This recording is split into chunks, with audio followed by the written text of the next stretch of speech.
He knew that there had to be something special about this child, and as we see in the life of Christ as well as in history, that no one wanted to be usurped in their authority as being a king. So Herod definitely did not want someone to come out, especially a baby, and to have kings go and bring him precious items as gifts.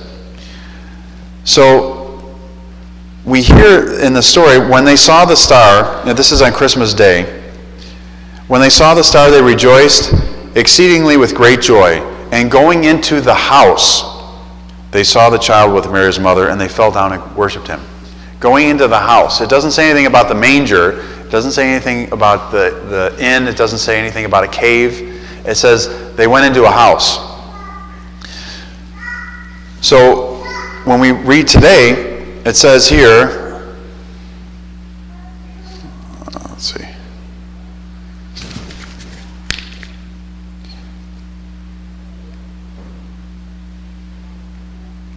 Then Herod saw that he had been tricked by the wise men, and he was in a furious rage.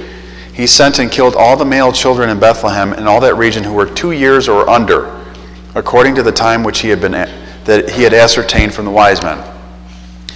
So we hear two things here that probably have skimmed through our ears for years, and that one is that the wise men show up at a house, and the second is that Herod realizes he's been tricked by the wise men. How is he tricked?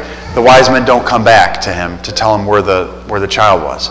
So he says, let me figure out when they came and appeared to me and they told me about this, and it's about a 2-year span, so let's kill all the children from 2 years old and under.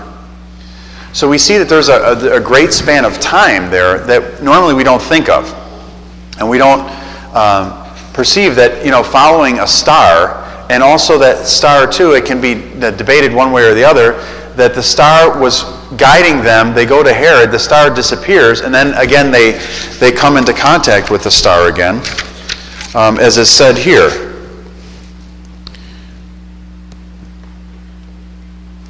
When they had heard the king and went their way, and lo, the star which they had seen in the east went before them. So they saw the star. It must have gone away when they went to Herod, knowing that if Herod saw the star, he would follow the star too. But they see the star again, they follow it again. So there's a time of you hear these, they come from the east, and it mentions that they come from a far distance. They come from that distance, they show up to Christ, and how old is he? Well, that's the question that we don't know. How old is he? He could be 2 years, he could be a year, he could be younger. We don't really know exactly, but we know he was a child for sure. But it doesn't say anything about them being present at the birth of Christ, at the actual birth, or being present at the manger scene as we see in the icon, but it's more than that. And as we see in the icon too, it's very important to notice the theology in the icon, that we have that big, beautiful nativity icon down low so the children can see it and venerate it. But you see in the center of the icon, there's the birth of Christ, and he's there with the Virgin Mary, and the animals are there, and there's other things. But where are the wise men? They're tiny, tiny little people in the right-hand corner. And they're following the star, but they're not there, as we normally think. And we have our nativity out there where everybody is all together, the 3D nativity, the tall one. Everybody's all together, and it looks, and we perceive that in our heads, but even the icon tells us that they are not there yet. They're off on the side, and they're drawn small too, to remind us that they are not close.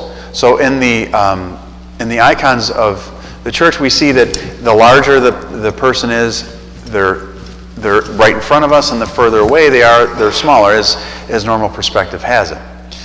But what we see now too is Joseph really coming to the forefront for a very short time and being the guide and the one who protects the Virgin Mary and the Christ child. So he's led through dreams as he was, and as he protected Christ, but also we see that his contemplation before is washed away by this new guidance that he has. So as I mentioned before, we see Joseph, and he's forever depicted in the icon just kind of staring and thinking, is this really the virgin birth? Is this really something, or should I divorce her quietly so that I don't put her to shame? as the gospel says. Well, now we see that he knows exactly what's going on, and he uses his connection with God in a dream, and also his foresight to say, when Archelaus was there, he says, I don't know if this is such a good idea. Then he has another dream, and it says that he should go to Nazareth.